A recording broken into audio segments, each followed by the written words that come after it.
Dan selanjutnya kami persilakan kepada Bapak Arisman untuk mengambil undian daftar pertanyaan di dalam fishbowl dan kemudian diperlihatkan ke kamera, ke hadirin dan juga kepada kami selaku moderator.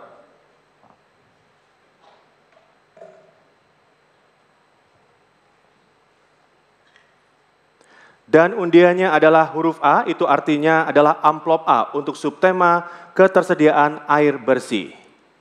Saya akan ambil amplopnya, kita bisa lihat bersama. Kembali masih disegel rapi untuk subtema yang sudah dipilih.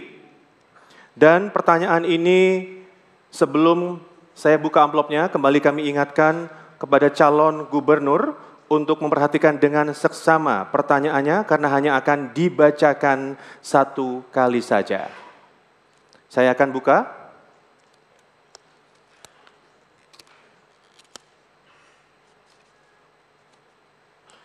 Dan pertanyaan ini untuk calon gubernur nomor urut 2, Bapak Dharma Pongrekun. Pasal 2 ayat 3 Peraturan Gubernur Provinsi DKI Jakarta nomor 16 tahun 2020 tentang tata cara penyambungan dan pemakaian air minum mengatur bahwa masyarakat dapat mengakses air bersih jika dapat membuktikan kepemilikan tanah. Peraturan ini telah membatasi hak warga Jakarta atas air mengingat tidak semua warga Jakarta memiliki hak atas tanah. Pertanyaannya, apa strategi dan langkah konkret Anda dalam menjamin hak warga Jakarta atas air? Dan untuk menjawab waktunya 2 menit sejak Anda berbicara, untuk itu kami persilahkan.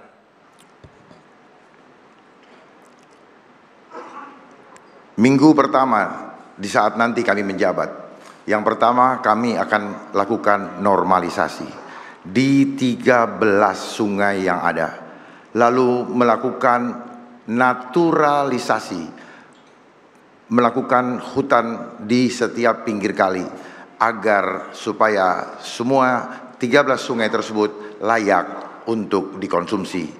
Kemudian kolam pipi monyet sebagai waduk kering yang menampung hujan, menampung banjir kiriman dari Jawa Barat, itu bisa dimanfaatkan untuk mengganti penampungan air hujan. Karena ini air tawar, maka air tawar ini dapat menjadi air bersih dengan menggunakan teknologi terhubung dengan pipanisasi ke PDAM. Jadi rakyat Jakarta tidak perlu lagi pusing dengan pelarangan penggunaan air tanah, karena solusinya sudah ada. Kemudian di saat-saat debit hujan turun karena hujan, kami sudah persiapkan juga kolam pipi monyet, baik itu di Erpetra atau di taman-taman kota maupun lapangan tenis, lapangan basket, di mana di situ ada namanya hidden dam yang dapat menampung air hujan, sehingga air hujan yang merupakan air tawar tadi dapat dikonsumsi oleh warga Jakarta, sehingga warga Jakarta bisa berhemat, tidak perlu lagi membeli air galon. Dan rakyat Jakarta juga sekaligus kami ajar untuk harmoni dengan alam, karena alam diberikan oleh Tuhan untuk kita lestarikan. Tuhan menjaga manusia, pemimpin Jakarta menjaga rakyatnya. Terima kasih. Baik. Tenang terlebih dahulu, Bapak Ibu. Harap tenang dulu.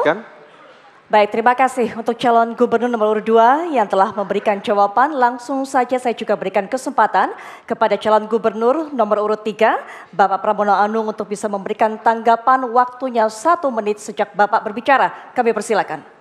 Perluasan jangkauan pipanisasi menjadi sangat penting sekali. Jakarta saat ini hanya 44% yang tercover air bersih menurut International Water Institute.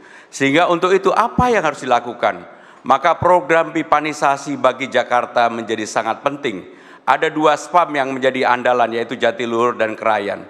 Kalau itu bisa dilakukan, saya meyakini bahwa untuk kebutuhan masyarakat yang selama ini belum memperoleh seperti yang saya sampaikan di dalam visi misi tadi, mudah-mudahan di tahun 2029 semua masyarakat Jakarta 100% sudah bisa menerima air dimanapun mereka berada. Yang berikutnya adalah pengurangan konsumsi air yang terutama dilakukan oleh mal-mal besar, perusahaan-perusahaan besar yang mengambil air tanah secara langsung, harus dilakukan pembatasan. Sehingga dengan demikian warga Jakarta 2029 semuanya akan menerima air bersih. Menurut saya kalau itu bisa kita lakukan. Baik, mohon maaf Bapak, waktu sudah habis. Terima kasih sudah memberikan jawaban ataupun juga tanggapan tentunya.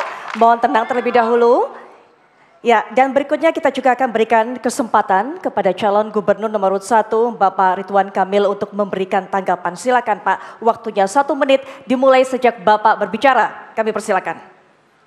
Ya, cakupan menuju 100% sebenarnya itu adalah visi misi dari gubernur terdahulu. Tinggal kita hormati, kita jaga, kita urus 2029-2030 insya Allah 100%. Yang saya ingin sampaikan satu fakta, menurut Pak Basuki, mantan Menteri PUPR, Jakarta itu cukup buat minum dari Waduk Jatiluhur. Waduk Jatiluhur juga ada di Jawa Barat gitu ya, sehingga ini menjadi sebuah fakta untuk suplai yang cukup. Tinggal pipanisasinya aja.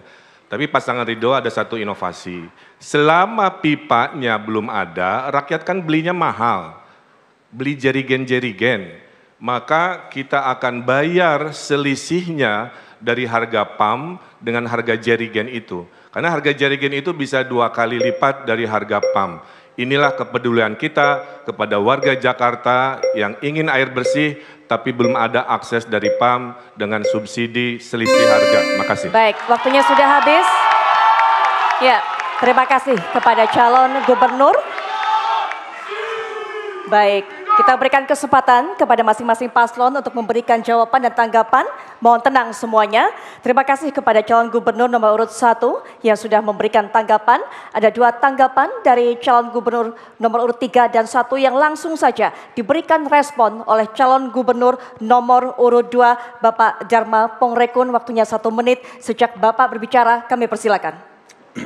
Saya rasa pembatasan tidak perlu dilakukan karena air merupakan kebutuhan dasar manusia.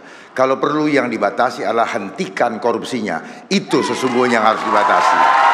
Kalau korupsi tidak ada, rakyat Jakarta tidak perlu membeli air galon.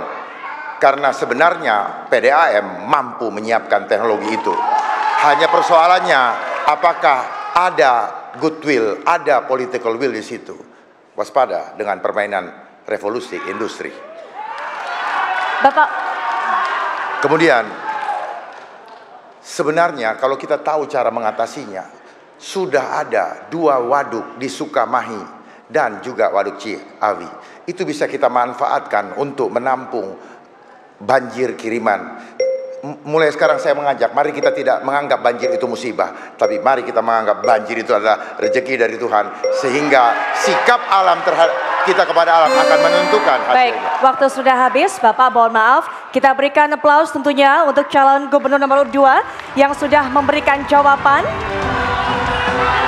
Baik, boleh kita berikan apresiasi sekali lagi untuk seluruh para calon gubernur DKI Jakarta. Silakan berikan apresiasi. Baik, cukup Bapak Ibu, kita akan lanjutkan kembali. Terima kasih.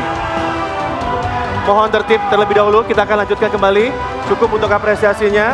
Dan pemirsa, setelah kita memberikan apresiasi dan juga kita akan jeda terlebih dahulu, lalu kita akan kembali dengan segmen pendalaman visi, misi dengan subtema lainnya. Ya, dan nantinya sejumlah gagasan akan disampaikan oleh calon wakil gubernur DKI Jakarta pemilihan tahun 2024.